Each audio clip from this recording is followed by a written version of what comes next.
Well, where shall I begin with this?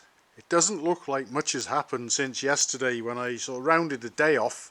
I had the cylinder head bolted on and I knew that I was going to have to fit the rocker box, but I didn't have gaskets for it, so the end of the day was getting near, so I just decided that I'd either order some this morning or, as it turned out, make some myself. And all three of them are made from the same sheet of card. That's very important because you want to have exactly the same thickness. You don't want one being thicker than the other two or any combination of things like that, so that the rocker box can sit level and true. I also chose card of very similar thickness to the original gaskets, which broke when I took it apart. Anyway, I got myself to the point where I needed to fit the rocker box, so I bolted that on and then I tried the compression, and much to my horror I had none. And I thought, oh my god, what have I done now? And I couldn't think of anything. We've had the exhaust valve there is the one with the correct part number, the same part number as the one that came out, but there is actually there's a slight difference in that the end of the valve stem of the original steps down, reduces in diameter by quite an amount, as does this one. I actually sort of described that to the guy I ordered the valve from, and he said, yeah, this is the one, this one steps down in diameter as well. But this one didn't step down in diameter quite as much as the other one. But luckily, I've seen these valve spring caps before, and the type of collets that we've got used here, commonly used on Royal Enfield singles, and I got plenty of bits for them. And it just so happened that where the collets that went with the original valve wouldn't fit around the stem of this one, because this stem was slightly too big in diameter right towards the end, Royal Enfield bullet ones fitted perfectly, so that got me out of trouble with that. And the valve went in, head went on. The inlet valve is the same as before, just cleaned up and ground in. Anyway, I got the rocker box on and I had no compression, and it turned out what was happening was the valve lifter, the decompressor, was snagging on the valve and holding it open. Having a look inside, once I got the rocker box off again, I could see that somebody had already ground a bit off the back of the rocker there, where it bears on the eccentric, or the cam if you like, of the valve lifting mechanism. So what I decided to do, there's plenty of metal there, I just ground a little more off the back of it, hardly anything. That sorted that out, and our compression was back. And as for why that happened since I changed the valve, well, maybe this valve is slightly longer from the collets upwards.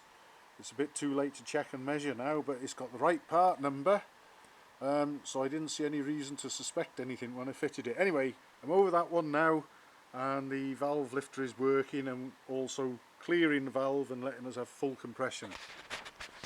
That brought me to the next hurdle, and we've got eccentric adjustment on the rockers to take up the valve clearances on this. The next problem was I got the clearance for the exhaust valve nice, which again would suggest that the exhaust valve actually was the right sort of length, because the eccentric rocker adjuster worked on it perfectly. But on the inlet valve, which had been in there before, I couldn't take up the clearance enough. Even at the tightest setting, it was a rattling fit, a very loose rattling fit.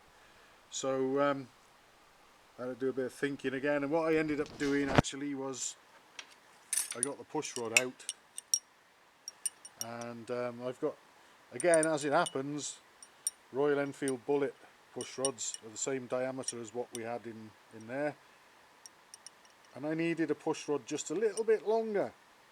Now I think I probably started off by making one actually about 2mm longer. 2mm doesn't seem like a lot, does it? But it's a hell of a lot, and it was too much.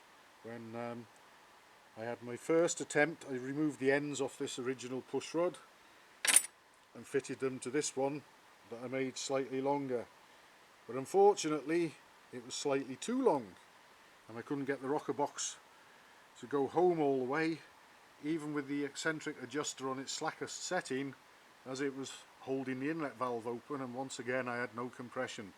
So it took a couple of attempts getting the ends off and shortening a little bit more.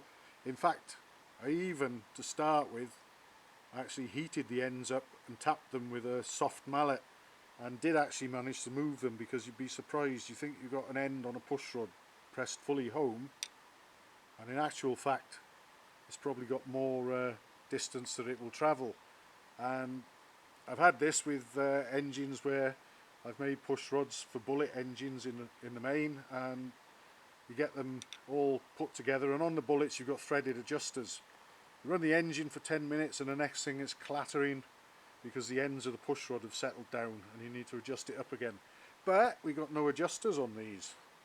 These are fixed, these are solid, so we have to keep on taking an end off, grinding a tiny bit off one end of the push rod, refit the end, try again, find out I needed a few more thou, repeat.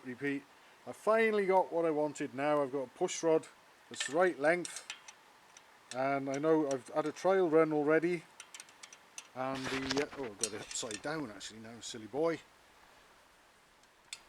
I've got it exactly the length that I want now, where on the loosest or slackest setting for the eccentric adjuster on the rocker, there is just a little too much play, so we've got plenty of scope there for further adjustment when we need it, and I've got good compression, which we didn't have before. So I'm going to bolt the rocker cover on now, the rocker box, and adjust up the inlet push rod, recheck the exhaust one, and that's where I'll be leaving it today, finally, with a top end fully rebuilt, a new tailor-made to length push rod, and I can assure you, for anyone that's interested, heaps of compression.